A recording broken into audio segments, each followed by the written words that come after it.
Welcome everybody to the CGC webinar series, to our June webinar about dogs and cancer.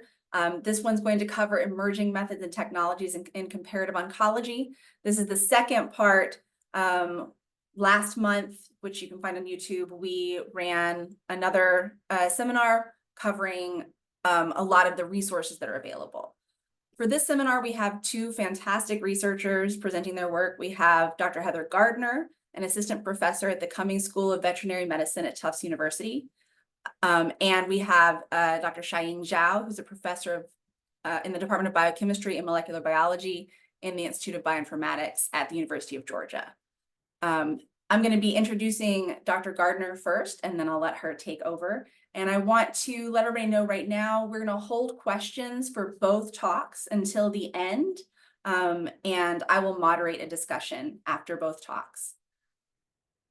So Heather Gardner, as I said, is at Tufts University in the Cummings School of Veterinary Medicine, and her laboratory efforts center on comparative and translational oncology using the tumor genome to inform novel therapeutic approaches. And Dr. Gardner earned her DVM at Washington State University and completed her residency in medical oncology at the Ohio State University before completing her PhD in genetics at Tufts University. I will turn it over to you now, Dr. Gardner. Great, thank you for that introduction. Let me just reshare my screen. Is that showing up appropriately now? Okay, perfect. So what I wanted to do today was to just quickly talk a little bit about some of the liquid biopsy efforts that have been ongoing in our research group for several years now.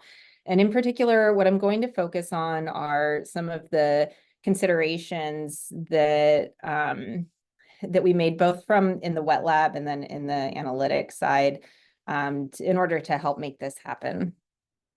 So for those of you who don't think about liquid biopsy on a daily basis, for the purposes of this talk, when we talk about liquid biopsy, we're talking about the identification of small pieces of DNA, cell-free DNA, that we're detecting from a blood sample. But just recognize that there are lots of molecules and little fragments of cells that are floating around in circulation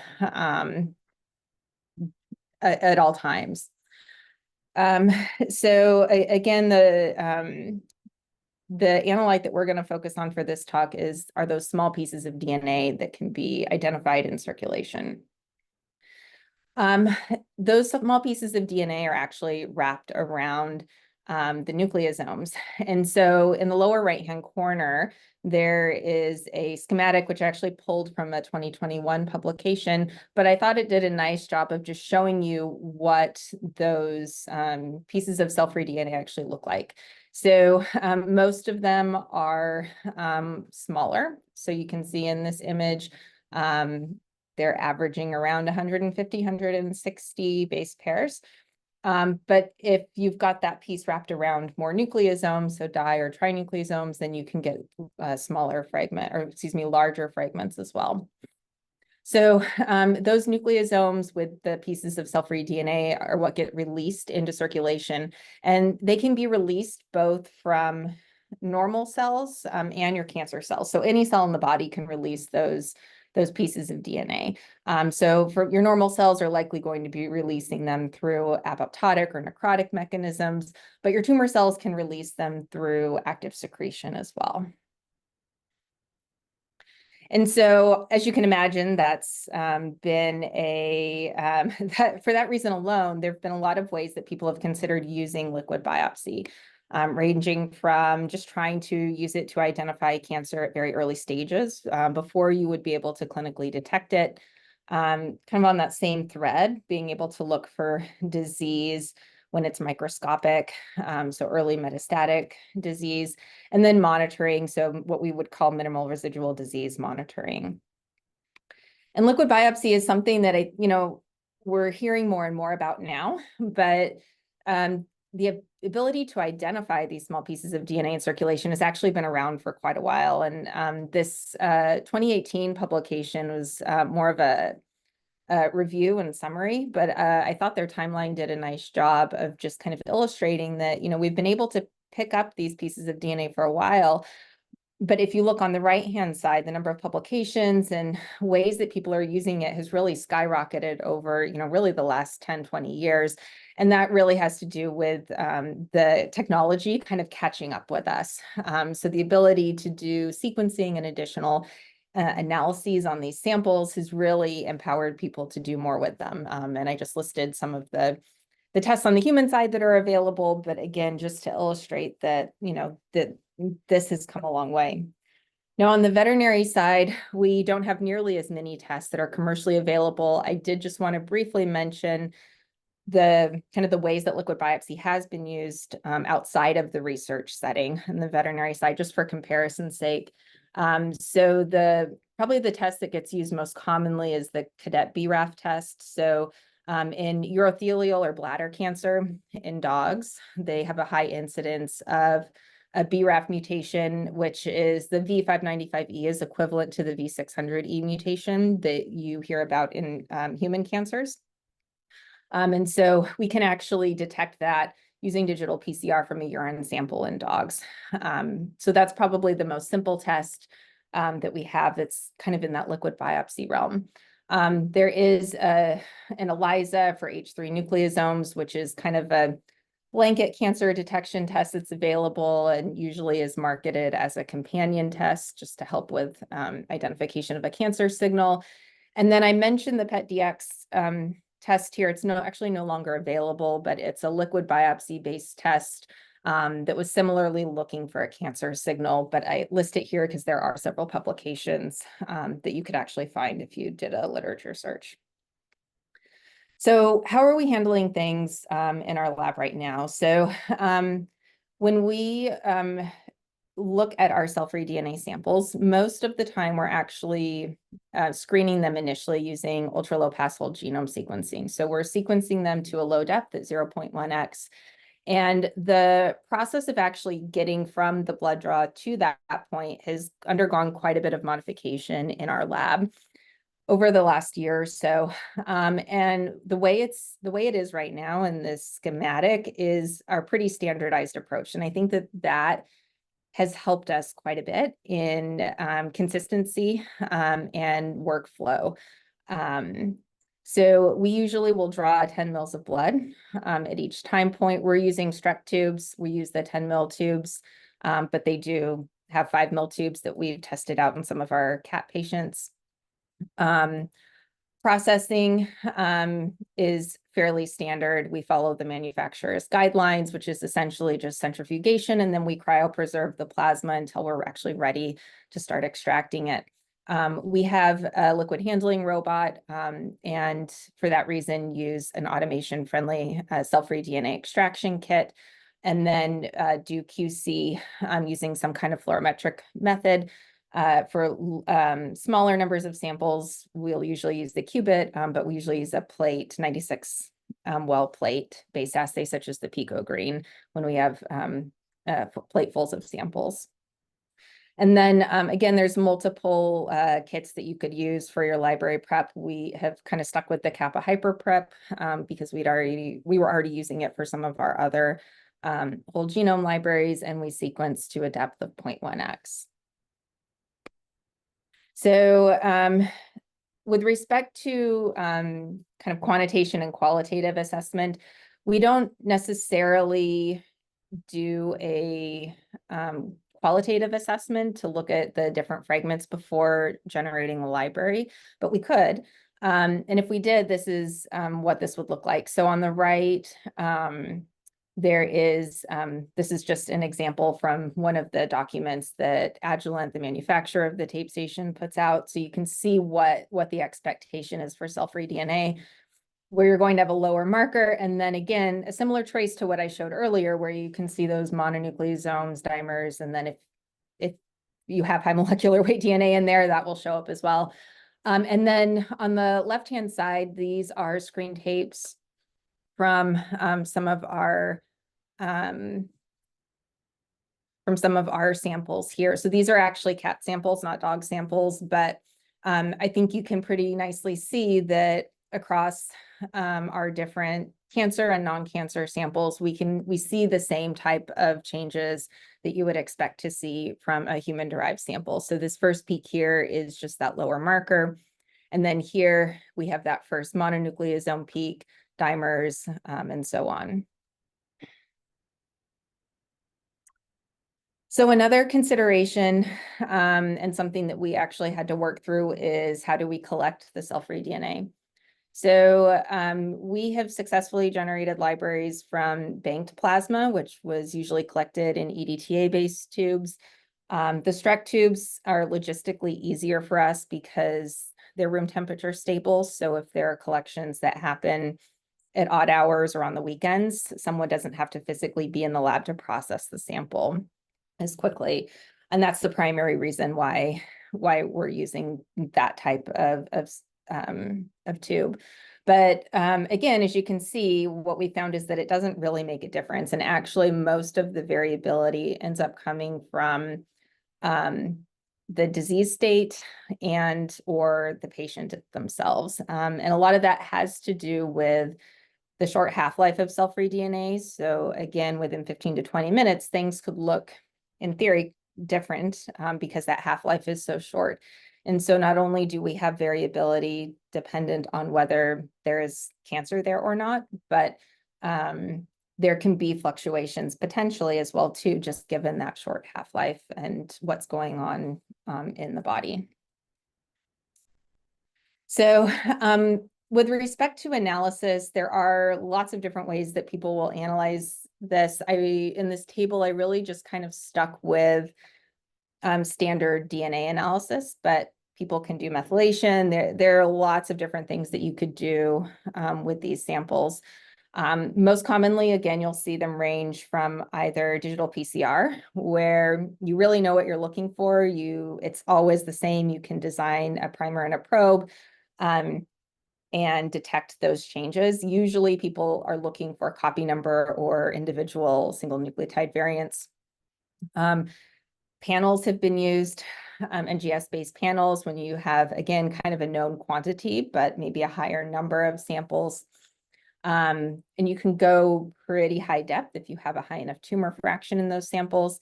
And then ultra low pass, which again is really inexpensive at this point because the sequencing depth is so low, but does restrict you to really identification of high level copy number changes, which kind of correlate with an estimate of the tumor fraction.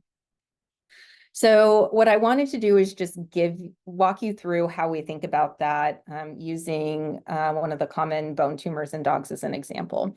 So osteosarcoma is the most common primary tumor that we see in dogs. It's clinically very similar to human osteosarcoma.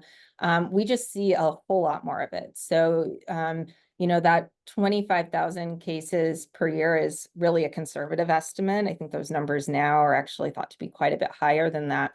But you can see in contrast in people, there's less than 1,000 cases that are diagnosed per year. And so it's really a much more rare condition in people, thankfully. But again, the way that it's the locations that it pops up in, the way that it progresses, are all very reminiscent of the human condition. They're at a high level, there's also very similar genetic changes. And so what I mean by that is that it is a genetically structurally complex disease. So we see lots of copy number changes, really complicated structural variants like translocations and giant deletions. There's definitely point mutations, but we don't tend to see a lot of recurrent hotspot mutations that are just simple missense or frame shift mutations in the disease, the same way that you would in certain other conditions. Again, it tends to progress really quickly. And because those structural changes are very prominent in this disease, and I mentioned before with our liquid biopsy analysis, ultra low pass does a pretty good job of detecting those. So that is one way that we can approach using this naturally occurring cancer in dogs as a way to optimize and work through our liquid biopsy assays. So kind of just repeating the same thing that was on the last slide, but the primary features here that we're thinking about are going to be copy number changes and really complex structural variations. And so that in and of itself really helps guide us in figuring out what approach we want to take. So, if you think about it, the landscape of the tumor is really going to dictate how you can analyze your sample. So if you had a sample where you knew you were looking for this one particular change and there were only 2 bases that were altered and they were always the same, digital PCR may be perfect. But if you start getting into things like osteosarcoma, where there's lots of complex changes and you can't always predict what's going to happen, you sometimes need to take a different approach.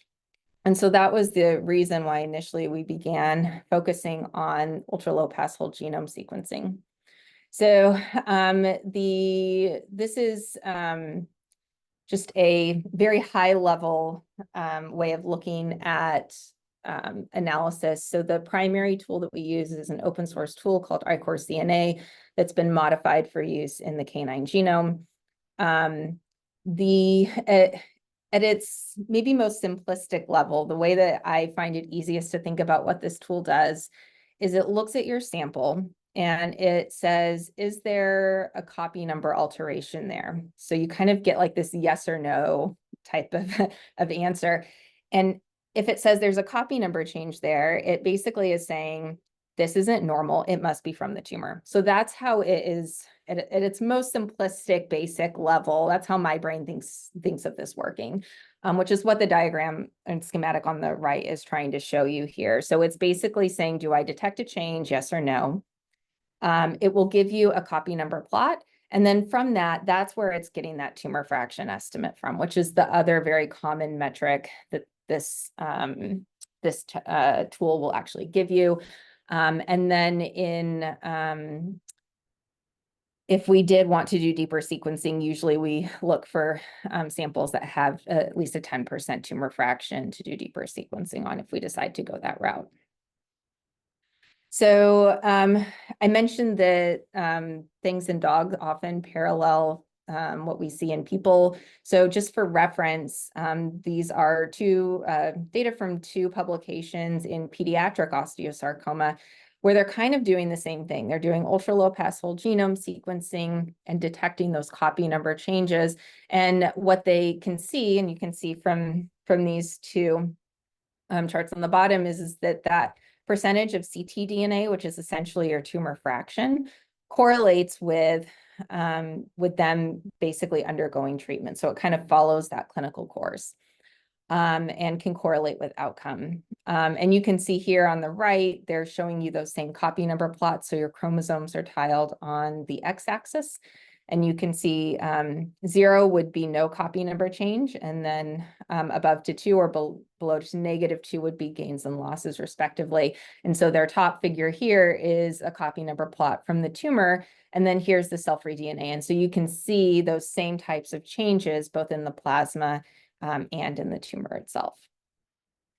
And so if we do this in our dog patients, we actually see the same type of thing where we at screening and amputation, we see a similar effect. And then immediately after amputation, we see that we lose a lot of those copy number changes. And then when they develop metastatic disease, that actually comes back again. And so looking at it a slightly different way, you can track that tumor fraction in a similar way. So we can do a lot of the same things that they can do on the human side, just with that one test by itself. And so most of the time it actually works really well, but this is where the challenge comes in, and it has to do with just the nature of cell-free DNA and its dynamics and circulation. We often have very good concordance, but we don't always have great concordance with disease burden. And so this is cell-free DNA from one dog where we have very nice copy number changes in the tumor, the primary tumor, but in the plasma sample taken in the setting of extensive metastatic disease, we're seeing very little. And you can see that the tumor fraction is much lower. Remembering that I said before that it's really a factor of copy number changes that are being detected. So they're just not in the circulation at that point in time. And so this is where most of the challenge with liquid biopsy, at least using it in this way in this disease, has come across. And so again, it kind of speaks to what's going on. So, there may be variable sensitivity depending on what you're looking for. You could imagine there may be a tumor that doesn't have as many copy number changes than another. Maybe that's a factor, and that could affect sensitivity if that's the metric you're looking for. But again, the cell-free DNA gets cleared pretty quickly. So your liver, your kidneys, and then there's nucleases in circulation that can chomp it up as well too. So there's a lot of ways that it can be cleared, and that can impact what you're going to pick up at any point in time.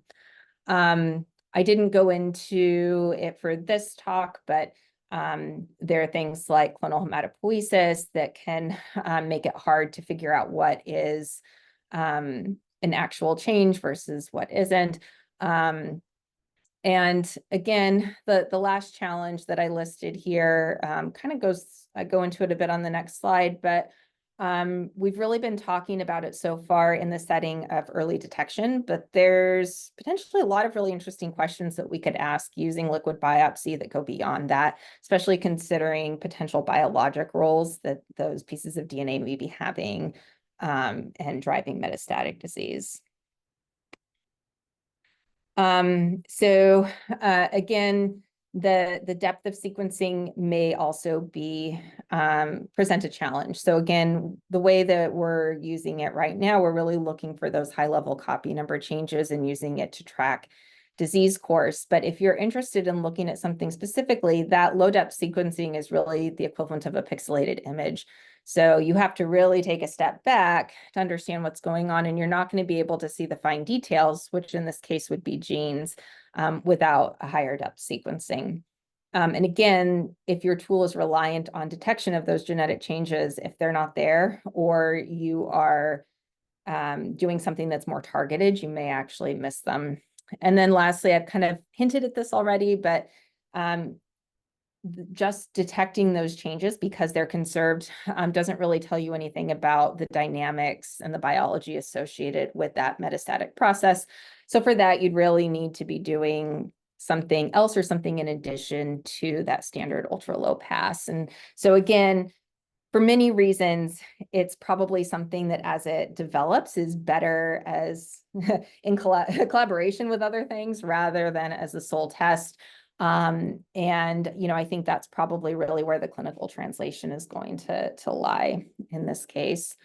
And so with that, I'll just briefly thank everyone who has been a part of this work. There have been a lot of people along the way, as well as all the funding sources. And I know we're taking questions at the end. So at this point, I'll turn it back over so that Shaying can continue. Thank you.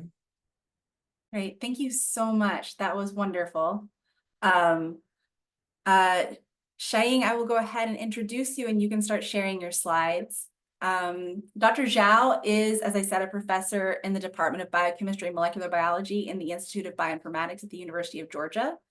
And her research focuses on dog-human comparative genomics and oncology research.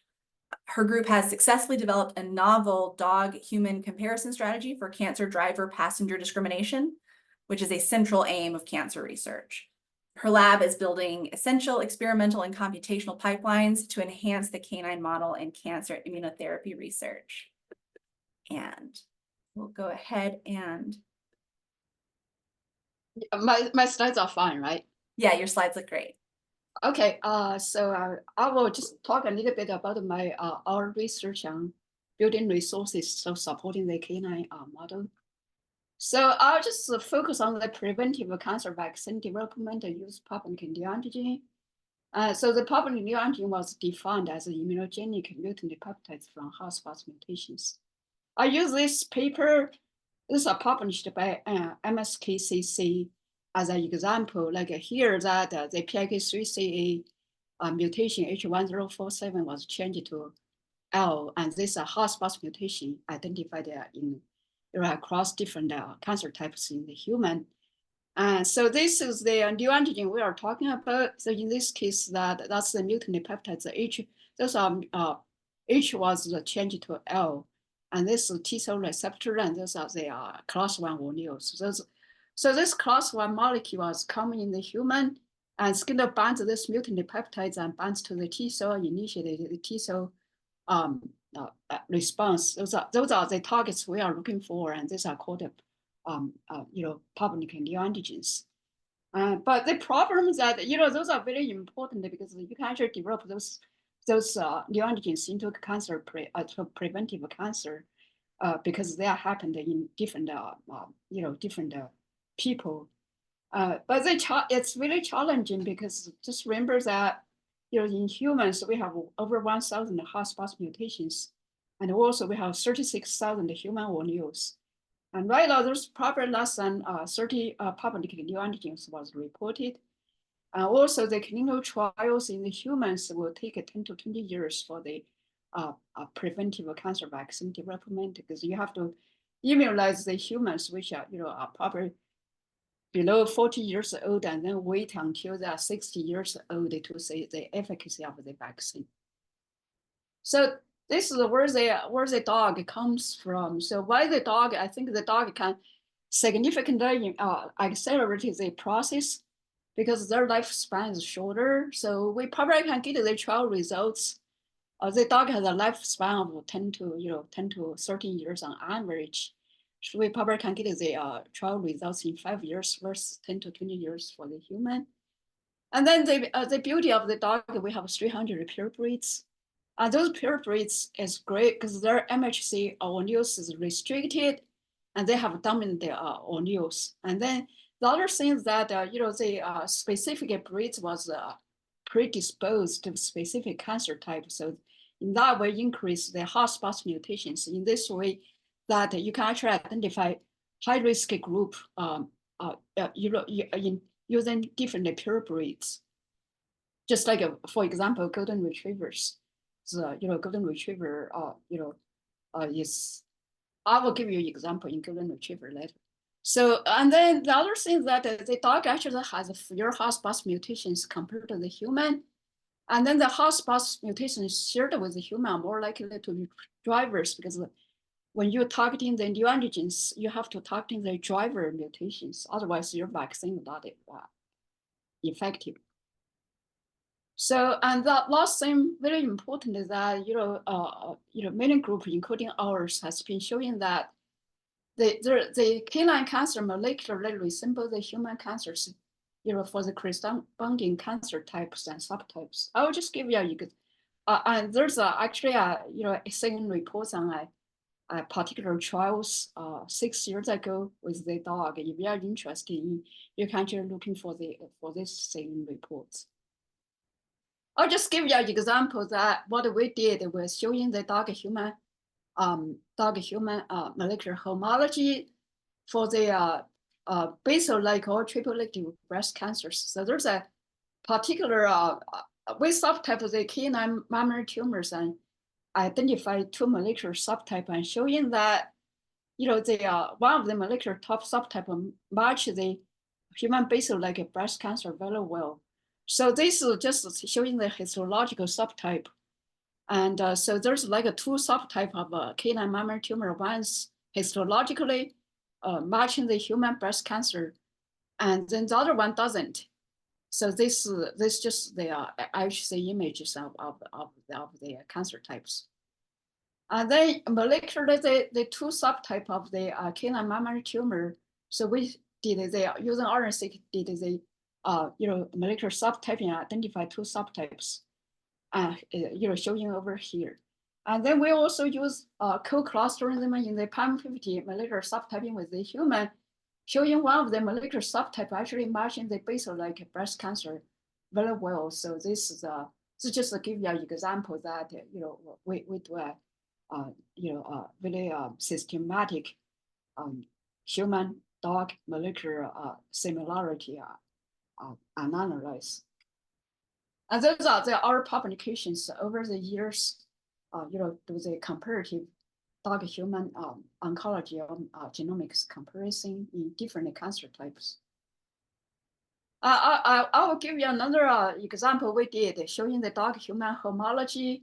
So this is our publication, which studied like 1,400 canine cancer sequence them. And then, so this just give you an example over here showing that in the dog, just like humans, that the P53 is the most frequently mutated genes. And there are other ones like MDM2 amplification, CTKN deletion, and also PIK3CA mutations. Those are very frequent in the dog, also frequent in the human.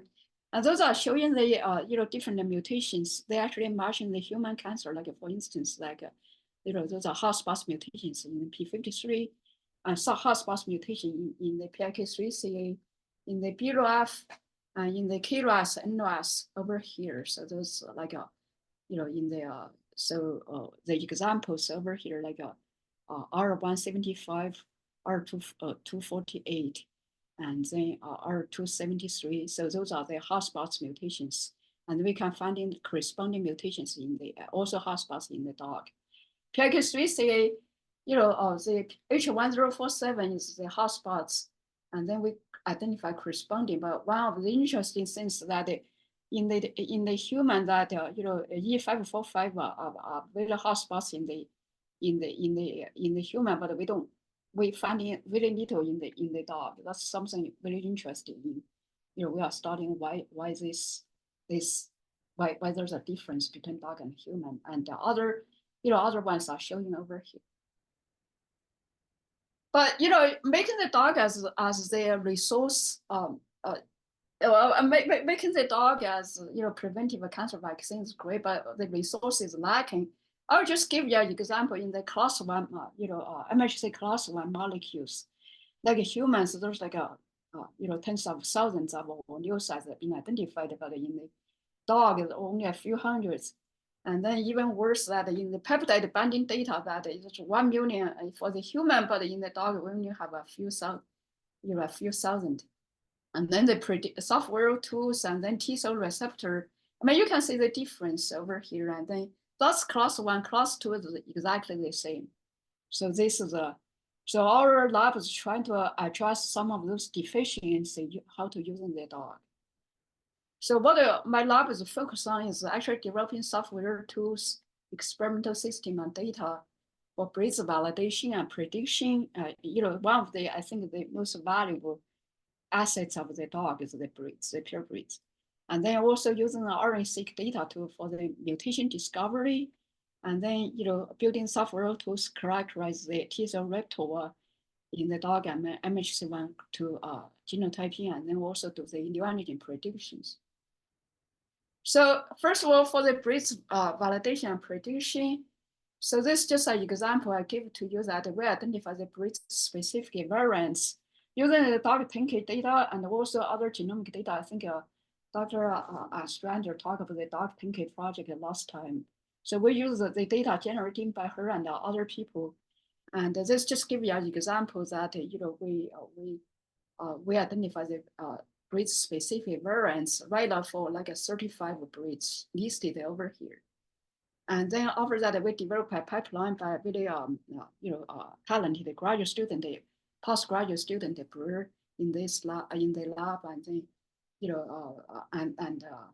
and the showing that is really effective. Like for instance, golden retrievers, we identify over close to 400 coding breeds variants, and this is really really specific and showing they have a specific patterns. So our software is published over here. So if you are interested, you can go to our GitHub website. And then we also, for the other studies, we use published canine RNA-seq data sets published by many group. This is actually old slides. Right now, we increase our sample size to over 2,000. I just give you just give you an example what type of data we're looking for. So we have blood, we have a different tumor type, we have other samples over here. So and then another graduate student, he already graduated, and then currently graduate student keep working on this. That we use those RNA-seq data. We develop somatic mutation discovery pipelines for the RNA-seq, because the RNA-seq is very different from the genome, right? So there's really no normal matching samples for any tumor DNA because their transcriptome is going to be different. So, so our pipelines will take the RNA-seq data and then, using the human somatic mutations, 4 million human somatic mutations, and also use the variant or new frequency distributions and develop also use the machine learning algorithm to sorting the variants, identify the RNA-seq tumor samples into somatic and the germline mutations. So the reason we focus on the RNA-seq data because our neoantigen prediction, our neoantigen discovery, we need to, not only it has a mutation, but the mutation has to be transcribed, right? Because we want the neoantigen is a mutant peptides, so it has to be transcribed first to make the mutant proteins.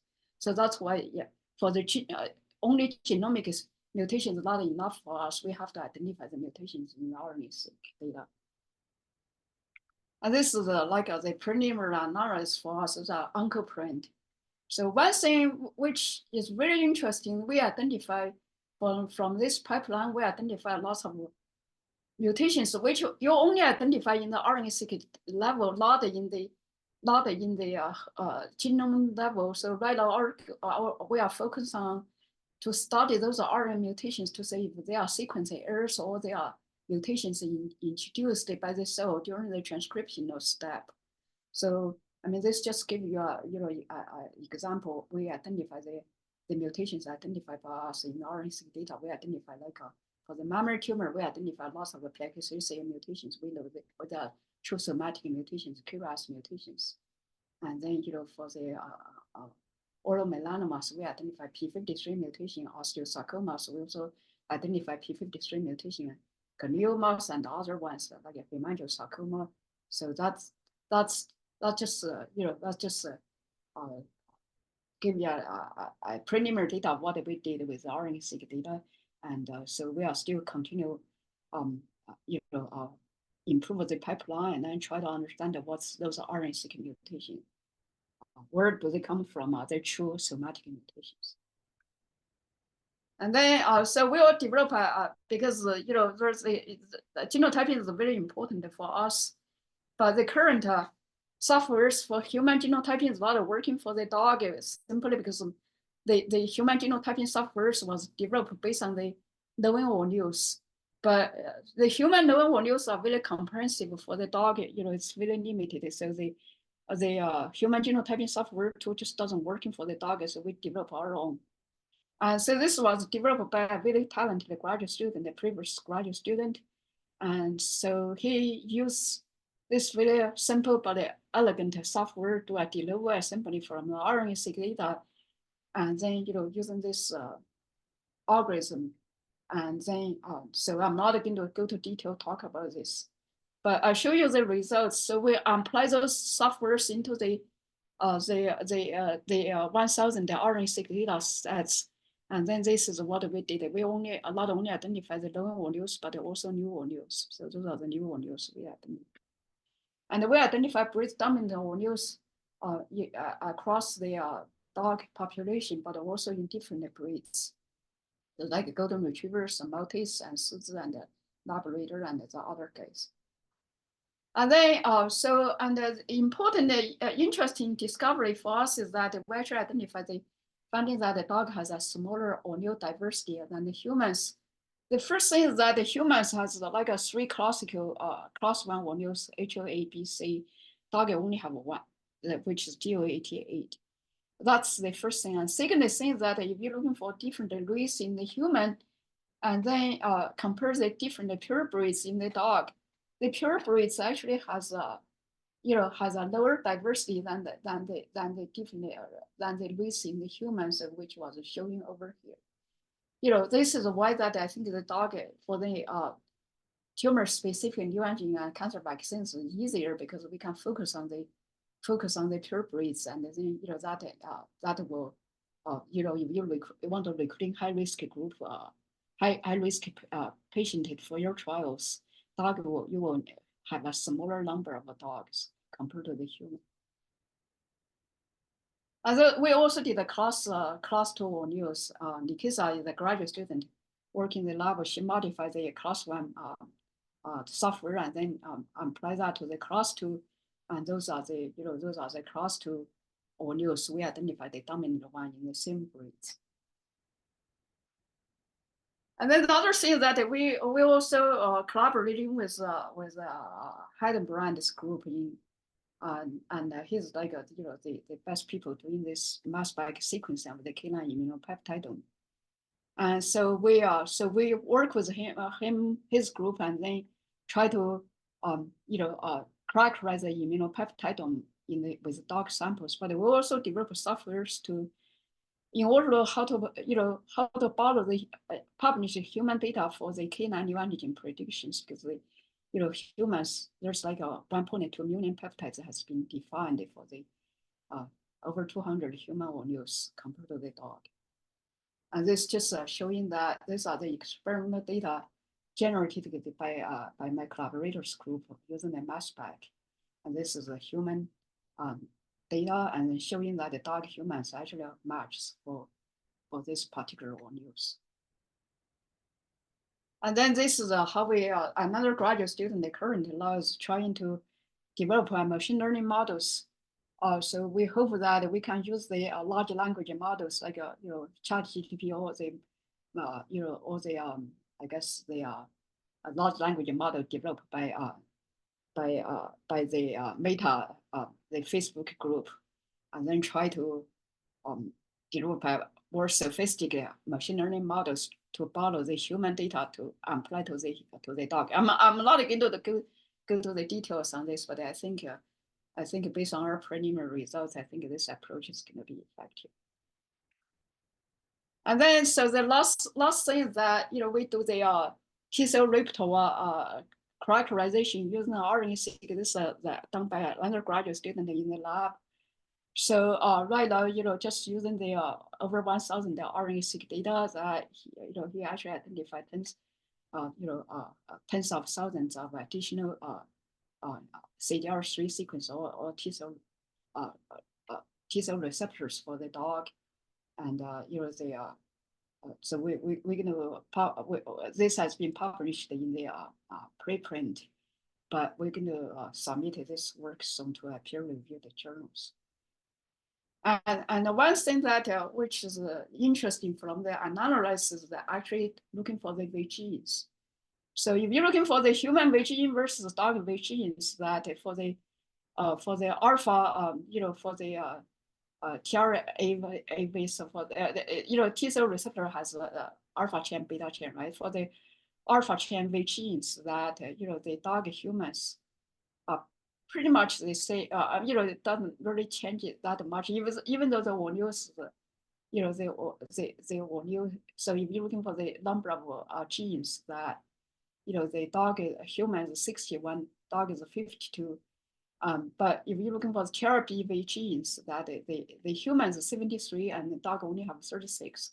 So it's half of the human. So initially we were thinking there might be more like a new dog TRBV genes still need to be discovered. So Moni actually did like a pipeline, try to identify those new genes from her data sets. But it's to our surprisingly that we actually can find more TRAV genes, but we cannot find any TRBV genes from her data sets. So which is interesting. We don't know why, but I think this might probably related is that the fewer MHC or news or lower diversity in the dog. We don't know, but this need to be more analyzed. And this is the elegant pipeline she actually developed to identify the new TRBV genes from the dog by looking for the conservations, length conservation, residue conservation, and also the recombination sequence of signatures. Using the human and the dog knowledge we can. So that's I think that's all I want to talk about. And this is my lab, and Shaying is here.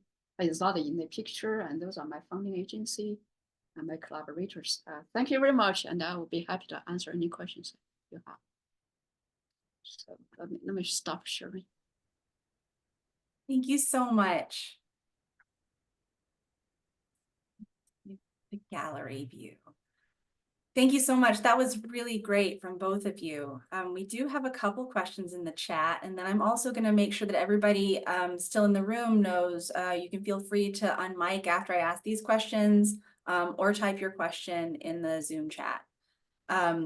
So for Dr. Gardner, at the end of your talk, you mentioned some limitations of liquid biopsies, specifically not being able to rely on one method alone, i.e. cell-free RNA, methylation data, et cetera. Do you think these limitations could be mitigated with the integration of detailed computational predictive algorithms? And if so, do you think that will happen in the next 5 years or longer? Yeah, it's a very good question and actually a really interesting one. I think maybe the caveat and the thing that the information that we're trying to get at this point is to understand what's important longitudinally in the tumor itself. So what happens from the time of diagnosis to metastatic disease or end stage disease, again, depending on the disease that you're interested in looking at. Because at least in the dog setting, we don't necessarily know what those factors are. We're learning more and more.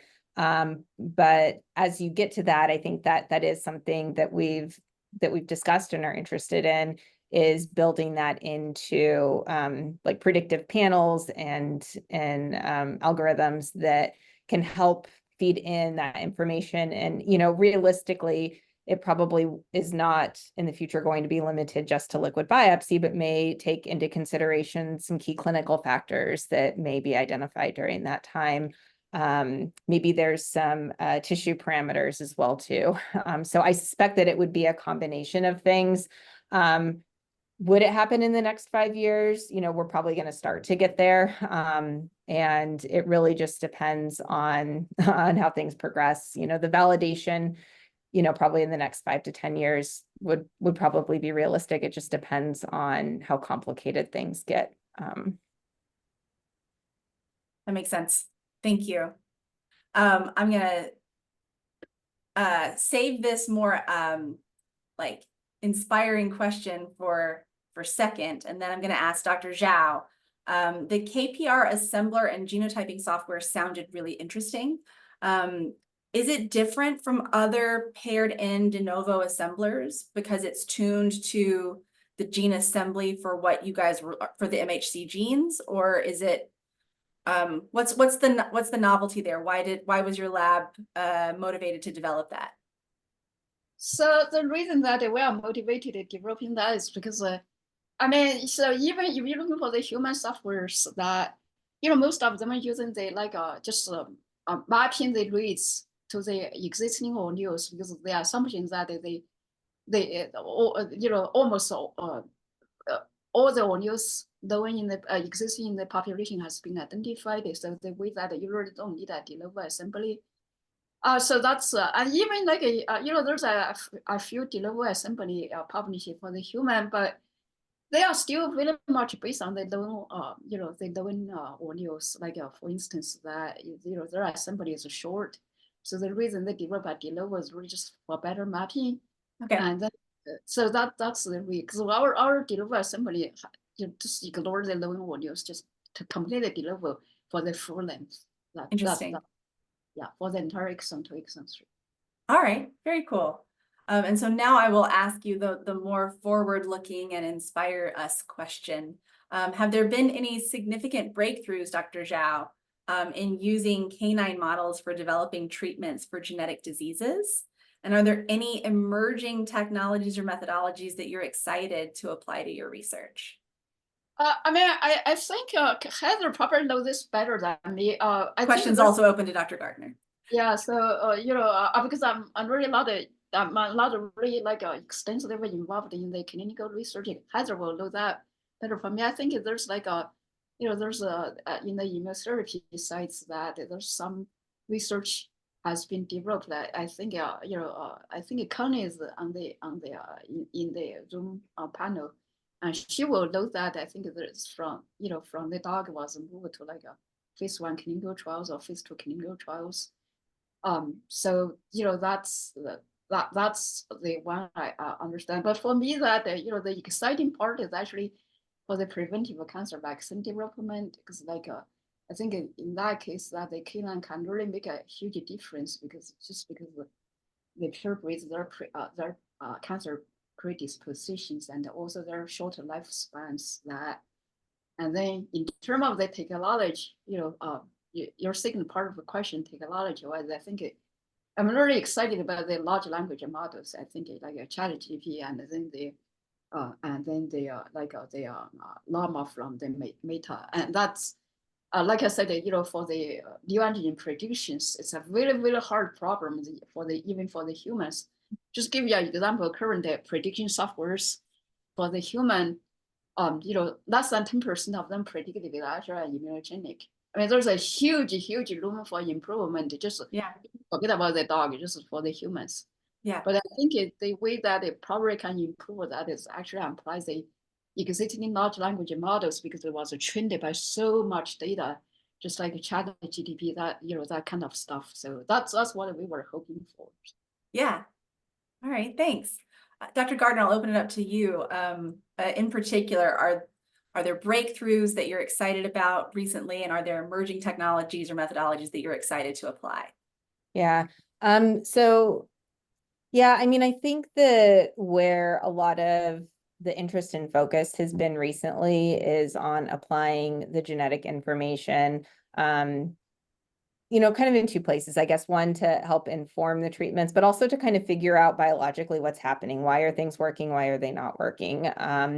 And we can do that in the dog because we can very easily get these longitudinal samples. We can do repeated blood collections. We can get tissue samples in a veterinary clinical trial setting, and really follow those patients through. And so that information becomes more accessible. And I think a lot of the things that I think were discussed in the last seminar with Dr. Ostrander and Dr. London, it had to do with just how much in the canine genetic landscape has really changed over the last couple of years. Like, we have improved genome annotations. We're able to use tools that we weren't able to use before. And I think that's been the thing that has really empowered this to start moving forward. We've been using the dog kind of as a model, for itself, for dog diseases, but also for kind of parallel human conditions for quite a while. But we haven't had the genomic tools available to us for that duration. It's really just been over the last, 10 years where we've been getting those improved genome annotations. We've been getting more of these reagents and tools that allow us to do those things. I'm not an immunologist, but getting antibodies, getting some of those wet lab reagents, and then the computational tools and resources to be able to use them is really what's empowering this. And so I do think it's going to continue to grow. And that in of itself, I think, is a huge breakthrough, and just removal of a big obstacle. Absolutely. That I agree. It's very exciting. This is pure curiosity on my part. I was really interested in the ultra low pass whole genome sequencing because I come from sort of a prejudice towards higher depth of sequencing, right? I think a lot of us do. We're like, in Illumina sequencing, depth is king. But you were demonstrating very clearly that ultra low pass sequencing gives you very relevant information. So with that lead in, my question is, how many samples are you running at one time? Because we have it automated now, we can extract, I think, up to 48 plasma samples at a time, and then we'll usually run 96 libraries at a time. So at least the way that I'm running samples right now, like I said, we have them banked. And so I'm really interested in longitudinal time courses. And so once I have a longitudinal set, I'll do all of those at once. And so, we'll run, 396 well plates back to back. And it's, again, because the sequencing depth is lower, we can process many more samples than we could if we were running at 60x at a time, which would just quickly become cost prohibitive. That's very exciting. Thank you for that. I want to go ahead and make sure that I open it up to the floor. We have maybe another 5 minutes left before I'm going to call the end of the session. Are there further questions? What's burning in anyone's mind?